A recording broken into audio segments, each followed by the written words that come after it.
Talk to Joe on 1850 715 815. Joe at rte.ie. And anyone who knew Anne Holliday, she died in April 2011. She was heavily involved in politics and the various new consensus. She was involved in Fine Gael, later in Progressive Democrats, well known in progressive campaigns around Ireland. But she died, unfortunately, on April the 9th, 2011. But her husband, Michael Nugent. Mick, good afternoon. Good afternoon, Joe. Just explain to people, you've just come from the burial, from Anne's burial.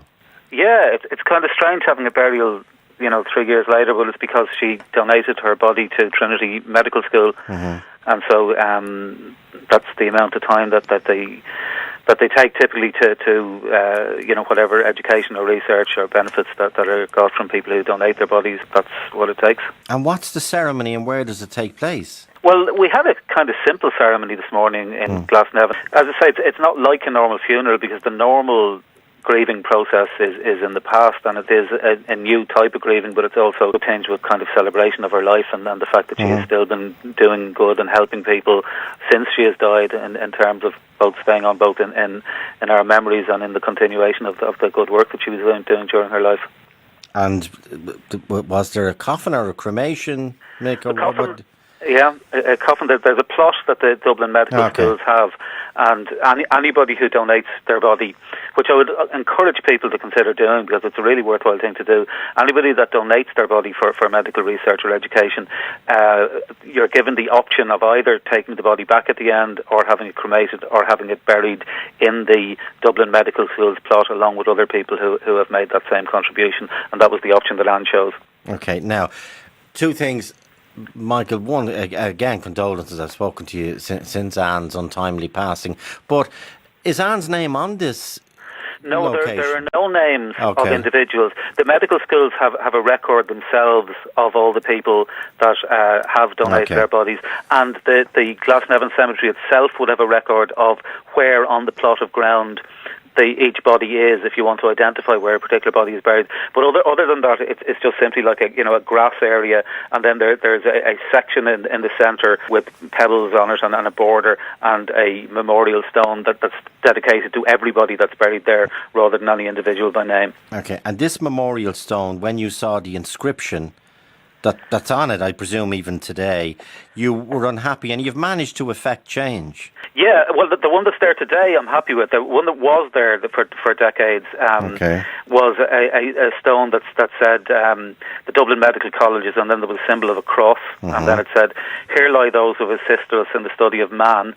Pray, O traveller, for their souls, that they rest in the peace of God." Now, that's obviously fine. That sentiment is perfect if you believe in God. But if you don't, then it excludes you.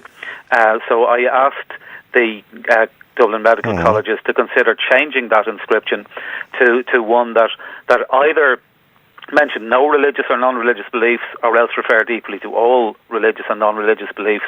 And they accepted that would be more appropriate and more inclusive, and so they have put a new stone together, which is now in place and has replaced that old one. That now just says the Dublin Medical Schools, and then the names of the three schools, the Royal College of Surgeons, TCD and UCD. And what it now says is, this ground is dedicated to the memory of all those who have contributed their bodies to medical education and research.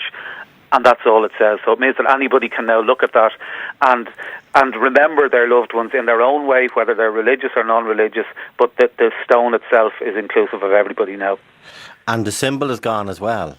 The symbol is gone as well, yeah. Okay. By the way, when you approached the three medical schools, had they been approached before? Were they surprised? Did they say, "What are you talking about"?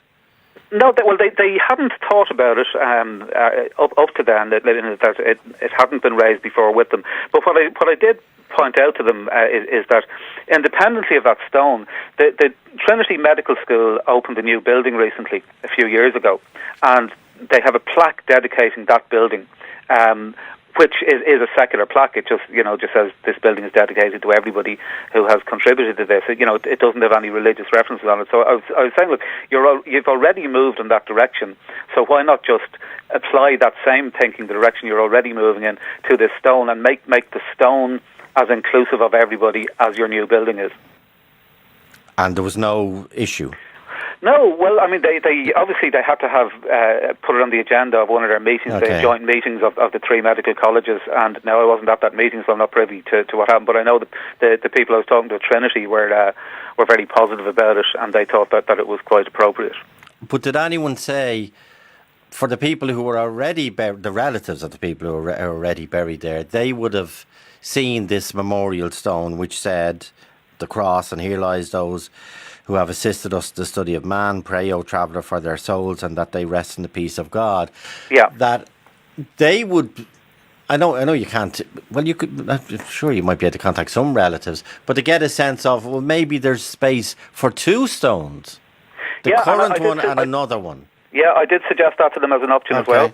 That I said, if you could leave the other one, and then put up another one that's specifically dedicated to non-religious beliefs.